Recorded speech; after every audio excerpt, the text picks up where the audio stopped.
नीति निर्देशक सिद्धांत भाग 4 छोटी सी वीडियो में आराम से शॉर्ट टर्म्स में लिखे हैं मैंने। आप एकदम से पढ़ लोगे, शॉर्ट बड़ी में रिवीजन कर लो। ये अवधारणा ली गई है आयरलैंड के संविधान से, यानी ये जो नीति निर्देशक तत्व हैं ये आयरलैंड के संविधान से लिए गए हैं हमने। इनका उल्लेख संविधान के भाग 4 में है, 36 से लेकर 51 तक। इनको लागू करने योग्य नहीं है, अर्थात ये बाध्य योग्य नहीं है, यानी आप इनके उल्लंघन पे सुप्रीम कोर्ट नहीं जा सकते हैं। इसको अनोखी व्यवस्था डॉक्टर बी.आर. अम्बेडकर साहब ने कहा है।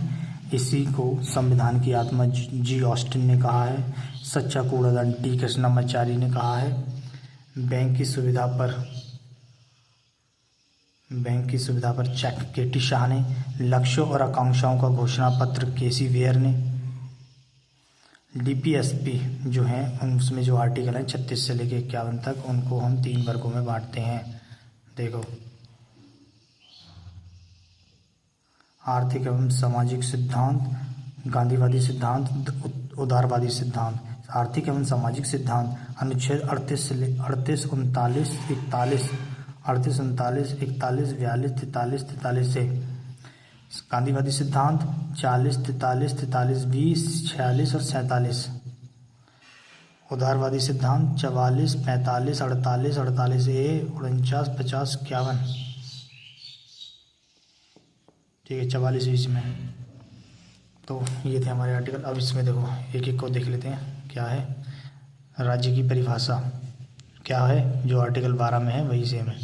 न्यायालय द्वारा इनको लागू नहीं कर सकते, आर्टिकल 37, यानी कि ये गैर न्याय संगत है। 38, आर्टिकल 38 जनता का कल्याण और न्याय के बारे में बात करता है, जनता के कल्याण की।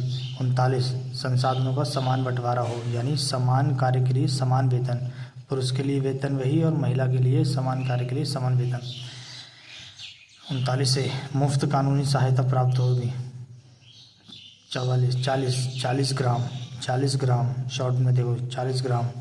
पंचायतों का संगठन, ग्राम पंचायत, ग्राम की बात करेगा, 40 ग्राम। 41 काम, शिक्षा और लोक सहायता पाने का अधिकार। 42 काम की अच्छी स्थिति मिले और मातृत्व राहत, यानी माँ को कार्य के दौरान दिक्कत होती है तो उसे राहत मिले।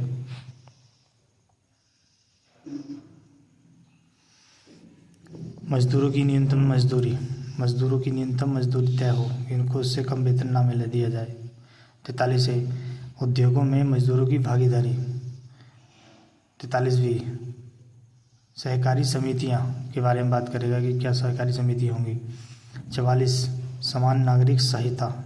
4 समान नागरिक संहिता, सिविल यूजीसी बिल कोड। ठीक है, तो फिर ये आगे 45 6 साल से कम बच्चों की शिक्षा के लिए बात करता है, आर्टिकल 45। आर्टिकल 46 SC ST के हितों की रक्षा करता है। आर्टिकल 47 खान पान, पोषण और स्वास्थ्य में सुधार की बात करता है। ये आदेश देता है राज्य को, मगर राज्य माने या न माने उसके विवेक पर निर्भर करता है।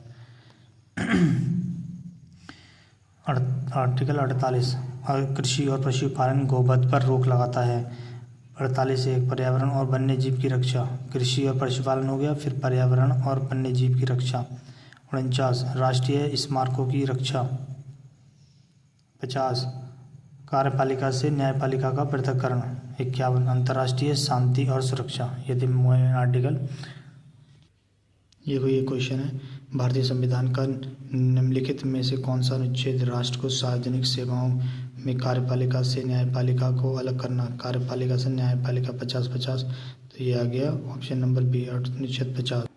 ये देखो क्वेश्चन नंबर 21, निम्नलिखित में से कौन सा भारतीय संविधान के अनुच्छेद 4 के अंतर्गत नहीं आता। तो ये क्या इसमें अंतर्राष्ट्रीय शांति को बढ़ावा देना आता है, मातृत्व राहत आता है, बचपन की देखभाल 0 से 6 वर्ष तक की आता है, हिंदी को भाषा को बढ़ावा देना ये नहीं आता। तो इसका आंसर है ये डी ऑप्शन। क्वेश्चन नंबर 16, भारतीय संविधान के निम्नलिखित अनुच्छेदों में से कौन सा राज्यों को गायों वध पर रोक लगाने के लिए निर्देश देता है। गायों के वध पर रोक लगाने की बात करता है, अनुच्छेद 48। ठीक है ना, कृषि और पशुपालन। और उसके बाद 48 ये था हमारा, यानी उसके वन्य और वन्य जीव के बारे में था। आई होप आपको समझ में आई हो तो लाइक करें। Thank you. मिलते हैं तब तक के लिए नेक्स्ट वीडियो में।